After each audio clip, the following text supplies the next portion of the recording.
My name is Father Roger Landry. I'm a newspaper editor and pastor in the Diocese of Fall River, Massachusetts. Today, we get to the 9th session of our 13-part series on the practical wisdom of the patron saint of parish priests for every Catholic. It's a central topic in our Christian faith and something on which St. John Vianney was a true disciple, a great expert and a zealous teacher. The cross. St. John Vianney had a great love for the cross, which was seen clearly in his actions and heard over and over again in his words. He tried to pass on a proper understanding and love for the cross to his people. Today, he wants to share that love of the cross with us.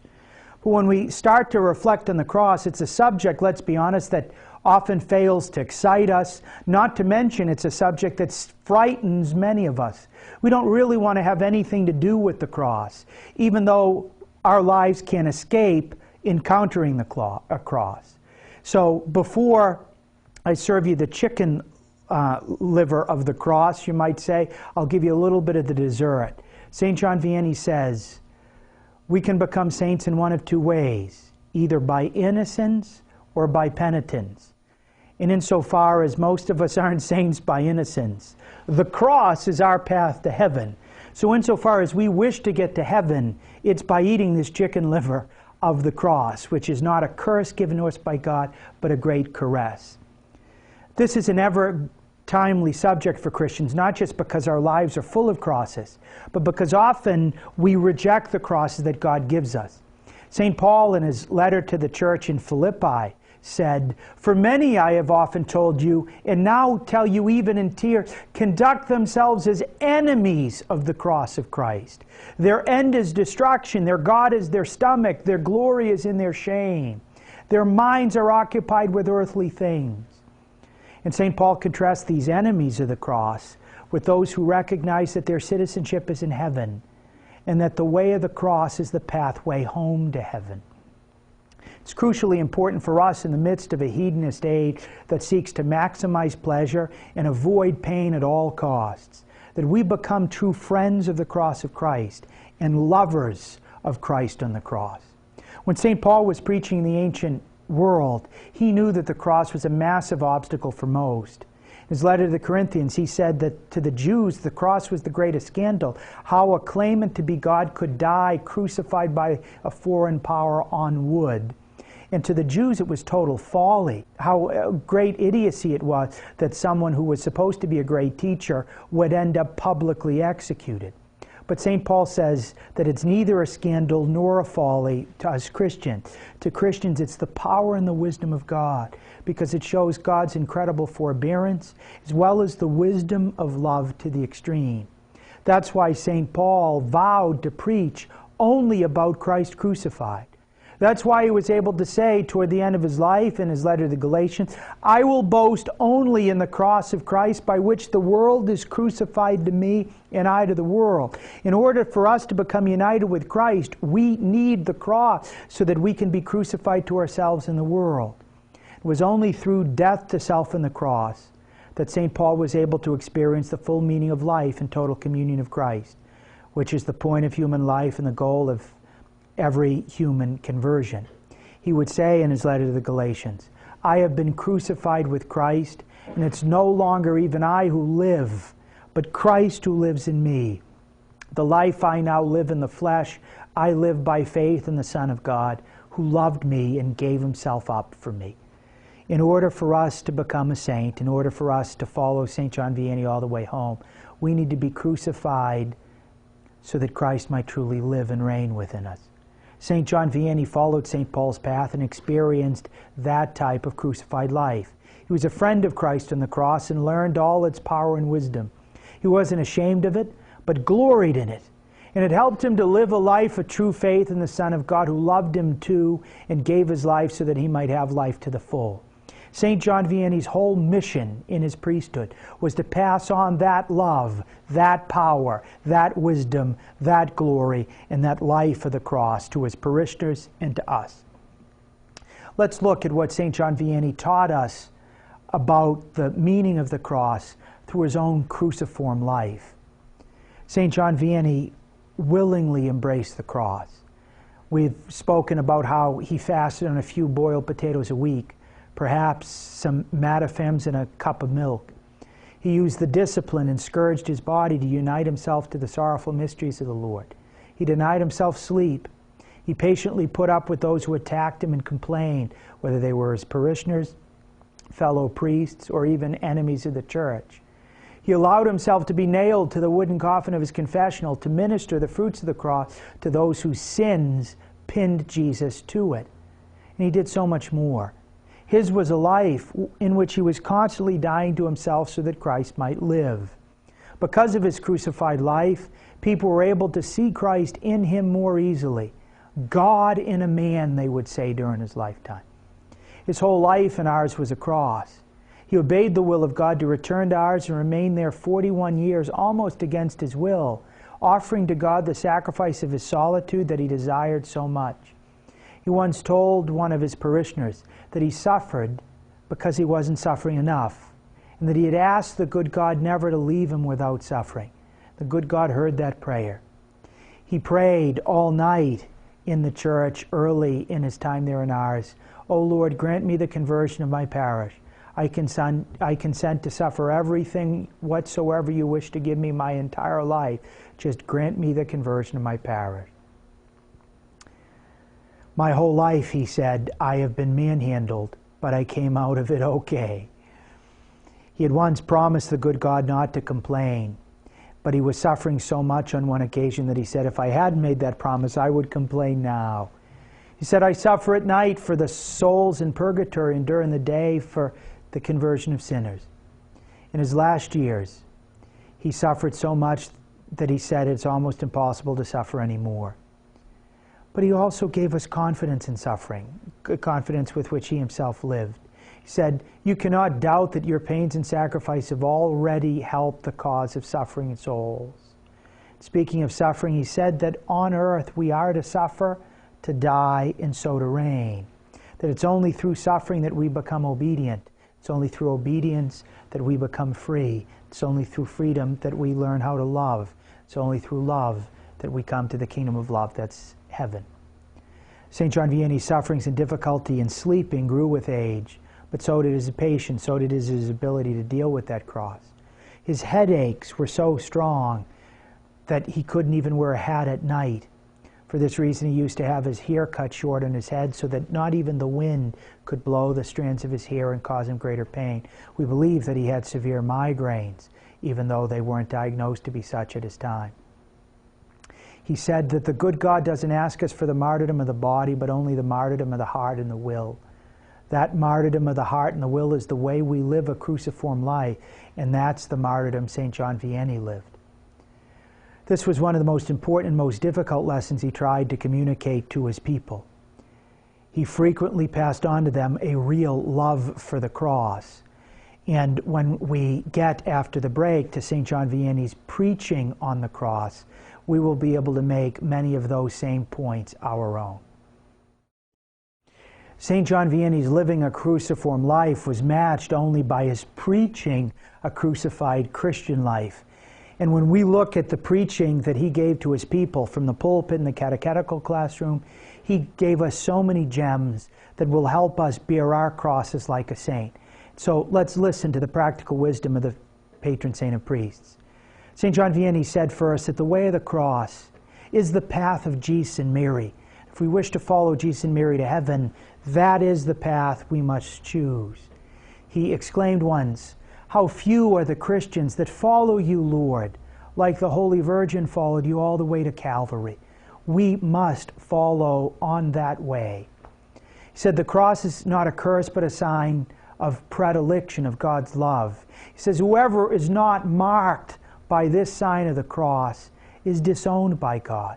God gives those whom he loves this type of purification. He said to have crosses is a sign of predestination, sign of being chosen by the Lord. And this predestination occurred and was brought to fruition in our baptism. St. John Vianney said, in your baptism, you accepted a cross that you should never let go until death.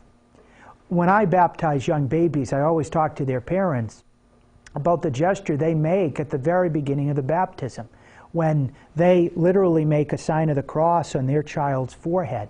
And I asked him, why a sign of the cross?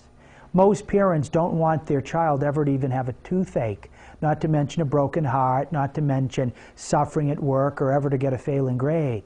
But right there at the beginning of their Christian life, after the child is welcomed into the church, they are marked with the sign of the cross by their parents, their godparents, and the priest, because the cross is a great caress. He said the cross is a sign of a good Christian. Good Christians are immersed in crosses, contradictions, adversities, curses, calumnies, all the better. That the greater and the heavier the cross, the greater the opportunity for us to become more like Christ through those crosses. He said the Christian lives in the midst of crosses like fish live in the midst of water. He said, hard as we might try, there's no escaping the cross, because the cross embraces the world, he said. It's planted in the four corners of the universe, and there's a little piece of the cross for you and me. He said most people turn their backs to crosses and flee from them, but the more they run, the more the cross pursues them. Whether one wants to or not, it's necessary to suffer. He said the poor, unfaithful person who doesn't have the happiness of knowing God and his infinite lovableness has the same cross as we do, but don't derive the same consolations from the cross. He says, oh, the wise and the good Christian knows how to bear the inconveniences of his life with calm and resignation. There we see the path of sanctity and goodness, and of our title of glory in heaven, because here below, my children, St. John Vianney would say, all people, from the king to the shepherd, from the glory of the commandant to the abnegation of the dependent, all people suffer in 1,000 different ways, the rich and the poor, the smart and the ignorant, the healthy and the sick, in a word, everyone. We all suffer, but some of us suffer well, some of us suffer poorly. Some of us have our sufferings make us better, some of us have our sufferings make us bitter. St. John Vianney says, why does God give us the cross? Sometimes he gives us the cross because we need it in order to think of him. He said to someone, it's necessary for you to have crosses to think of God. C.S. Lewis, the great 20th century Christian writer, said that most of the time God seeks to whisper to us in prayer. But sometimes when we don't listen to him in that gentle whisper, he speaks to us with the bullhorn of the cross. We too often today, just like at St. John Vianney's day, need the crosses to think of God. He said when it comes to the cross, we should not run away from it, we should run toward it.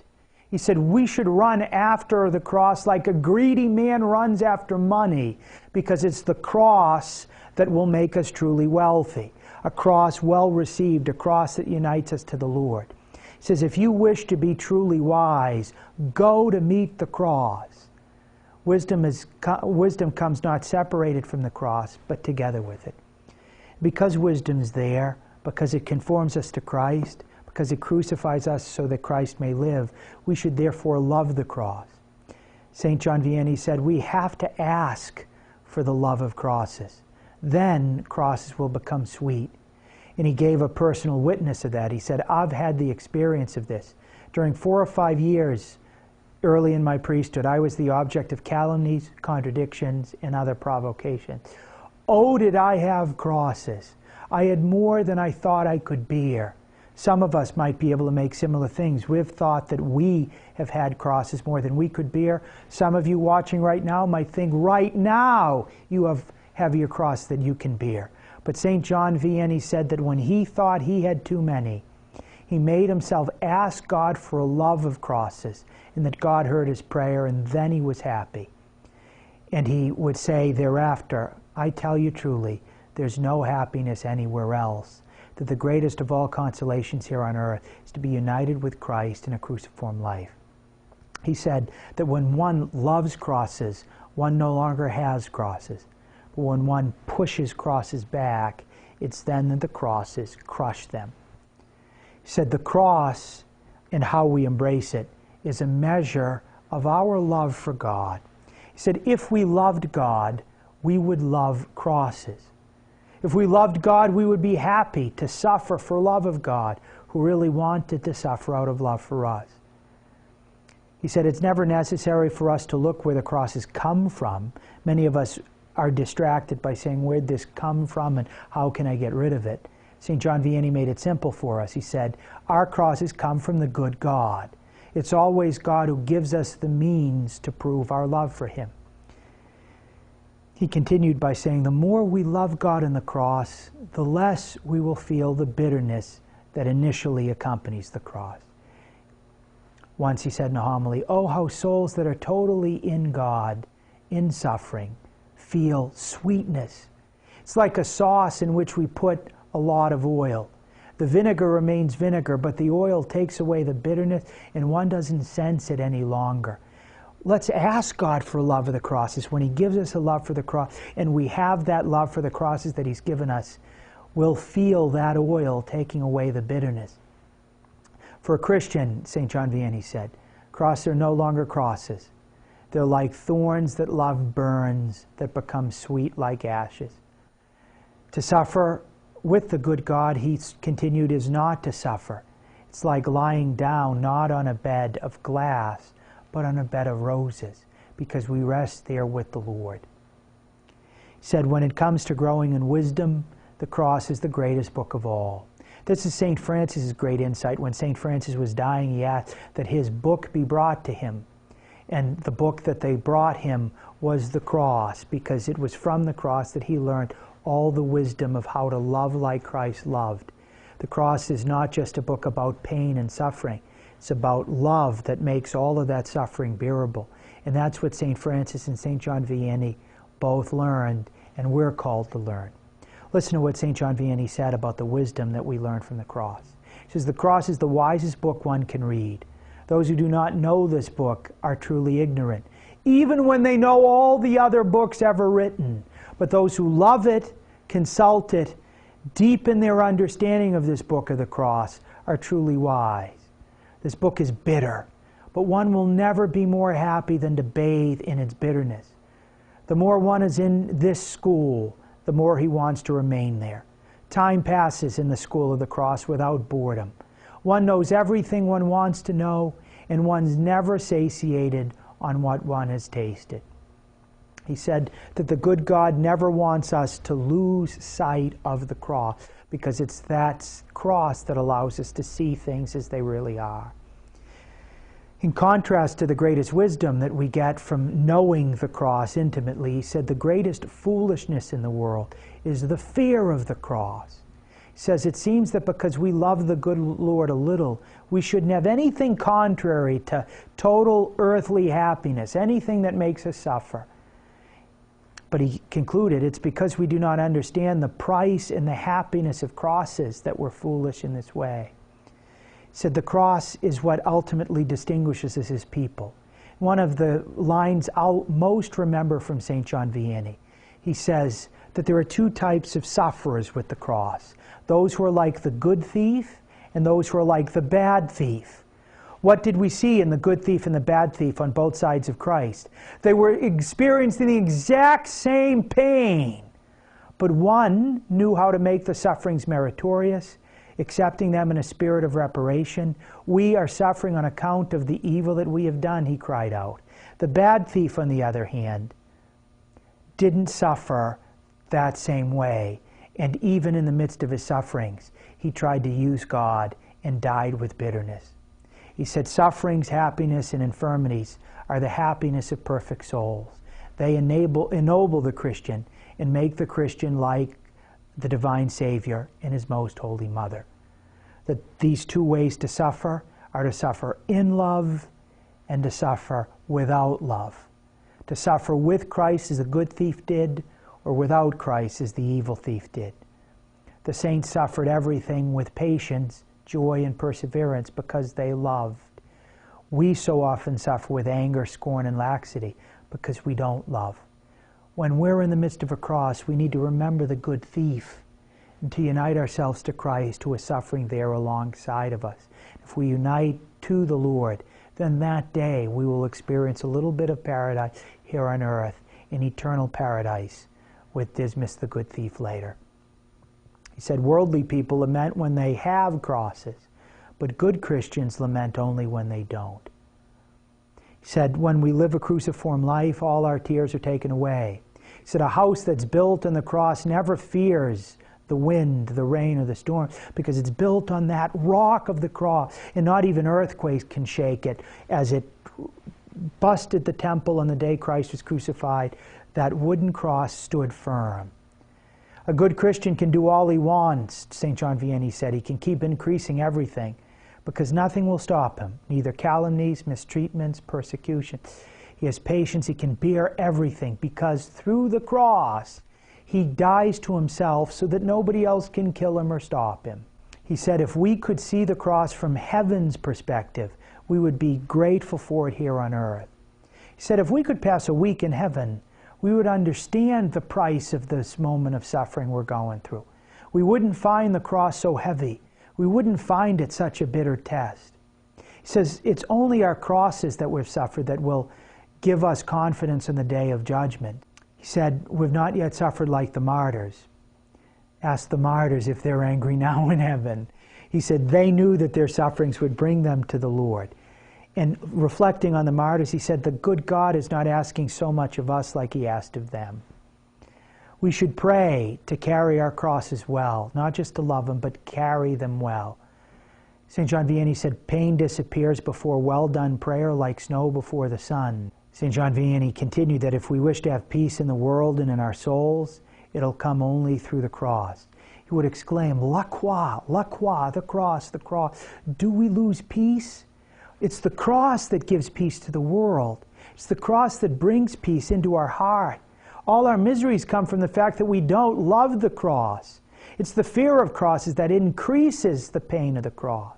A cross carried simply and without the kickback of self-love that exaggerates the pain is no longer a cross or a suffering. That's the way we're called to suffer. He says the cross unites us to Jesus and purifies us, and that we've got to make the question about whether we're going to try to lead Christ or follow him. If we seek to lead Christ, he'll call us Satan like he called Peter. If we seek to follow Christ, that's when we will walk along that way of the cross. He calls us to persevere in following Christ along that way, knowing that the cross unites us to the Lord, purify us, and it detaches us from the world. When we live this cruciform life, we export obstacles from our heart, and God helps us to traverse life like a bridge that helps us to cross over water. He said, those who have neither combat nor pain to confront in this world are like dead water that goes stagnant. But those who endure their pain, sufferings, combats, resemble those fast-moving streams that are always clean when they pass through the rocks and down the waterfalls. He said, put a beautiful grape in the press and it will leave a delicious juice. That's what the crosses do for us. Allow us to produce a juice that nourishes and strengthens the world. He said, without a love for the cross, our salvation will be difficult. He said, he who doesn't love the cross will perhaps be able to be saved, but at great pain. He'll be like a small star in the firmament. This fleeing from the cross is exactly what explains why the rich young man didn't experience perfection in this world. Because when the Lord asked him to sell what he had and come follow him along the way of the cross, he refused, walking away sad. St. John Vianney said the rich young man lacked only one thing. He lacked crosses. Life without the cross, he says, is barren. When we don't have the cross, we're arid. We're dry. We've got nothing left. He said, I don't understand how a Christian can't love the cross and why he flees from it. Is it not at the same time a flight from the one who really wanted to be attached to it and to die on it for us? St. John Vianney said that the cross is a treasure, that at our death the cross will be our only resource, and therefore we should be grateful for it, because it's the good God who detaches pieces of his cross to test us and to help us to expiate our faults. So we should receive the crosses with love and recognition. It allows us to do reparation for our sins and the sins of the rest of the world. It allows us to experience a little bit of cruciform joy here. What does it matter, he said, if only for a moment we experience sickness, temptations, and pains, if we know that through those crosses we will soon pass into an eternity with the Lord. The cross is the greatest prayer of all. To a sick religious, he once said, you're more useful to your congregation now, you're doing more good now than you're suffering than you did in all your ministry. The cross, he said in short, is the path to heaven. Crosses are the route to heaven, like a beautiful stone bridge built over a river to traverse it. Christians do not suffer past this river on a fragile bridge, a bridge of an iron filament always ready to break under their feet. But the cross for us is a bridge that takes us all the way to heaven. The Lord gives us that stone bridge. Together, following the example of St. John Vianney, let's traverse it so that we might meet into the gloriously scarred, crucified hand of the Lord who awaits us on the other side. See you next time.